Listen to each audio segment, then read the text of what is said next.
Hey folks, good morning everyone. And today I'm going to do a music review. Haven't done one of these for a while.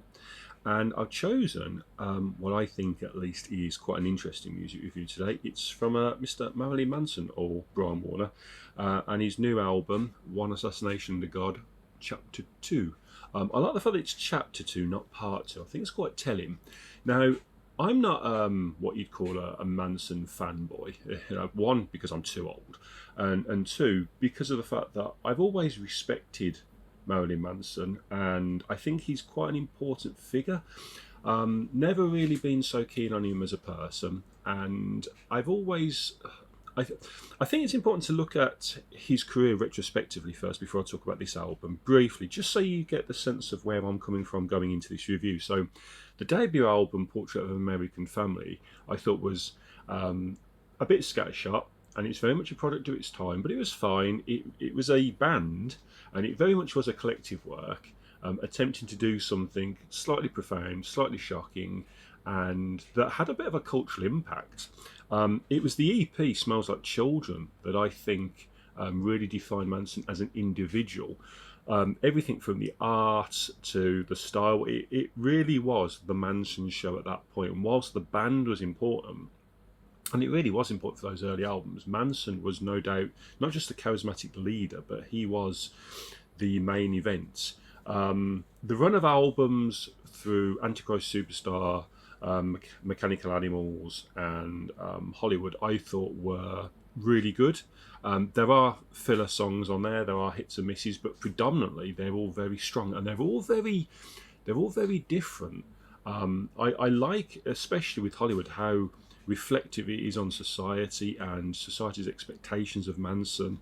And then we got Golden Age of Grotesque, which was in many ways Manson's big sort of anthem album, his big club album. And that's pretty much the last time for me that I actually enjoyed listening to his work, because from then on, I found most of what he's done to be a bit patchy. I mean, I wasn't at all a fan of High End of Low. Eat Me, Drink Me was okay. High End of Low I thought was awful. And all the albums after have just been very, what's the word? They've had some good songs on them. I think every record he's done has had one or two good songs on, but as a collective experience, I don't know whether it's the production being a little thin, the fact that most of them haven't been collective efforts with a band per se, whether it's the fact that a lot of them just feel a little watered down, or Manson going through the motions. And then when we had 2020's We Are Chaos, I mean, released amidst a pandemic, which you couldn't have timed it any better for a title like that, it had a couple of songs that I thought were good, but it just felt like Manson was in cruise control for me. It was really. I'm not saying it was bad. I don't think any of these albums, other than High End of Low, were actually bad.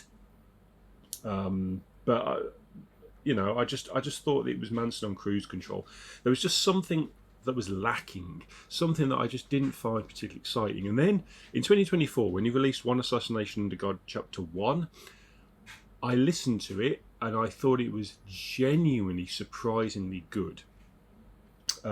It's reflective. It has much better production. Manson sounds revitalised. The lyrics are way better, and there was just something about it that was, just a lot more appealing to me as a fan of just metal and some industrial to an extent, and listening to an artist that sounds like they've actually got something to say. And this is pretty much the other side to that album.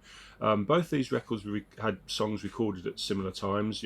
One of the tracks on here was a B-side to a single from the previous album. This is a slightly less aggressive album musically. I think it's more aggressive lyrically. I've seen a lot of people complain that it's not a big, heavy, angry album. Manson doesn't shout as much and it's not as metallic. That was never the intention for this. You're expecting something that you're not going to get.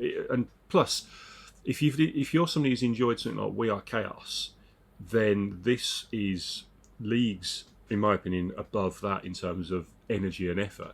But what I think you're getting here is, again, with all the allegations against Brian Warner, and I'm not here to debate the rights and wrongs of that, but this is an artist who's lost a lot. A lot of the fan base record labels, producers, you know, and on top of that, the sort of the fact that if Manson tries to be, you know, the boogeyman effectively, people call him out on it, and you know, I just find there's a bit of hypocrisy with that from fans expecting something. If you want Manson to be this character, some of that's got to water down into the person. I think that this is a really reflective, introspective album. I think it's Manson getting a lot off his chest and doing so with music that suits the words he's saying. And whilst this isn't going to be remembered as a classic, and whilst there's plenty of people that won't enjoy it for whatever reason, for me personally, I think this is stands up with the first one. I think that Chapter 1 and Chapter 2 are both very different but very similar albums. They're more. It's difficult to review a record like this because this is far more a record that you need to listen to rather than just be preached about. But I just think in terms of what he's got to say and how he comes across it, this comes across as genuine. It comes across as genuine. Some people may think this is a worries me. Look what people have said. This feels genuine, and I think musically it's far more adventurous and enjoyable, along with Chapter 1 than anything he's done since the early 2000s. Where he goes from here, I don't know, and what sort of music he wants to do after this, I don't know. But this was two sides of the same coin, and I think another really solid outing from Manson. Just a genuinely good album from an artist that I didn't think was going to be able to knock another one of these out the park. Yeah, I'm just genuinely surprised because, like I say, I think pretty much the last decade of Manson's career has been stuff that I've just found very, very hit or miss. I'm not saying that they're bad albums. I just think most of them I'm quite apathetic towards. But these two records have been, in my opinion, the best thing he's done in the last decade, and both solid, enjoyable albums that really deserve to be listened to back to back. So that's as brief as I can make it, folks. That is my opinion on Marilyn Manson's album. It's not. I'm not talking about the man. I'm not talking about anything that's going on. I'm just focusing on the music, and from a musical point of view, the One Assassination albums I think are both really, really solid.